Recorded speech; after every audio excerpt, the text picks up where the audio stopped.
रास्ते का सफर एपिसोड 1। नई राहें। रात का समय था। मुंबई सेंट्रल रेलवे स्टेशन की हलचल अपने चरम पर थी। बारिश की हल्की बूंदें प्लेटफॉर्म की छत से टकराकर गिर रही थीं। ठंडी हवा के झोंके ने स्टेशन के माहौल को और रहस्यमयी बना दिया था। प्लेटफॉर्म नंबर 7 पर खड़ी ट्रेन की सीटी बजते ही हवा में एक अजीब सा सन्नाटा छा गया। प्लेटफॉर्म के एक किनारे पर एक युवक बेंच पर बैठा हुआ था, आरव।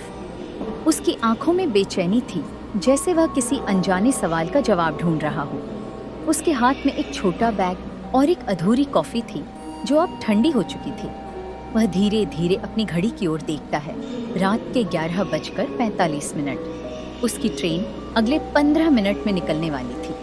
लेकिन अजीब बात यह थी कि उसे यह भी नहीं पता था कि वह कहाँ जा रहा है। आज पहली बार उसने बिना किसी योजना के, बिना किसी मंजिल के सफर पर निकलने का फैसला किया था। क्या मैं सही कर रहा हूँ? उसने मन ही मन सोचा। तभी एक बूढ़ा आदमी सफेद कुर्ता पायजामा पहने उसके पास आकर बैठ गया। उसकी आंखों में अजीब सी चमक थी, जैसे वह किसी रहस्य को जानता हो। बूढ़े आदमी ने हल्की मुस्कान के साथ पूछा, बेटा, सफर की शुरुआत हो रही है? आरव ने उसे देखा। कुछ पल के लिए वह चुप रहा, फिर हल्की मुस्कान के साथ बोला, हाँ बाबा, पहली बार बिना किसी तय मंजिल के निकला हूँ। बस कुछ नया देखना चाहता हूँ, कुछ नया महसूस करना चाहता हूँ। बूढ़ा आदमी सिर हिलाकर हंसने लगा। मंजिल कौन तय करता है बेटा, रास्ते या तुम? उसने रहस्यमयी अंदाज में पूछा। आरव को लगा जैसे यह सवाल उसके दिल की गहराइयों तक उतर गया हो। वह कुछ कहने ही वाला था कि अचानक ट्रेन की एक खिड़की से एक पुरानी जर्जर डायरी नीचे गिर पड़ी। ढप! डायरी प्लेटफॉर्म की ठंडी जमीन पर गिरी और हवा के हल्के झोंके से उसके पन्ने फड़फड़ाने लगे। आरव ने चौंक कर डायरी उठाई। उसका कवर धूल और समय की मार से झरझर था, लेकिन जब उसने उस पर हाथ फेरा तो धुंधले अक्षरों में एक नाम उभर आया, अनजान सफर। बूढ़ा आदमी धीमे स्वर में बोला, शायद तुम्हारे अगले सफर की पहली कहानी इसमें छिपी हो। आरव ने सिर उठाकर उसकी तरफ देखा, लेकिन अगले ही पल वह बूढ़ा आदमी गायब हो चुका था। अजीब आदमी था, आरव ने धीरे से कहा और डायरी को पलटने लगा।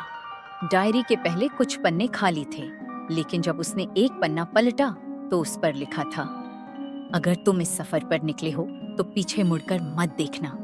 ये सफर तुम्हें वहां ले जाएगा जहां तुमने कभी जाने की कल्पना भी नहीं की होगी।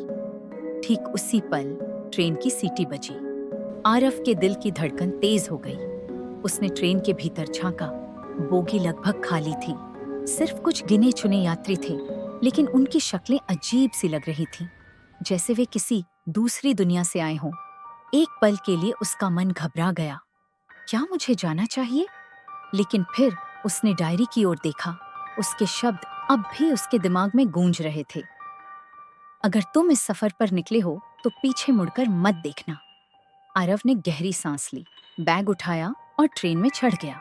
दरवाजे के पास ही एक पुरानी सीट पर बैठते हुए उसने खिड़की से बाहर झांका। बारिश अब और तेज हो चुकी थी, लेकिन प्लेटफॉर्म पर अब कोई नहीं था, न वह बूढ़ा आदमी न कोई और। अजीब बात है, कुछ ही सेकंड पहले तो यहाँ लोग थे, आरव ने बुदबुदाया। ट्रेन धीरे धीरे आगे बढ़ने लगी।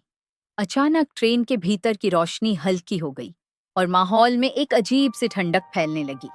आरव ने डायरी के अगले पन्ने को पलटा।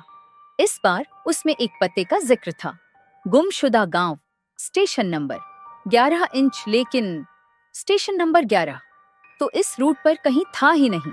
ट्रेन की रफ्तार तेज होने लगी और उसी के साथ आरव के मन में उठ रहे सवाल भी। आखिर मैं जा कहाँ रहा हूँ?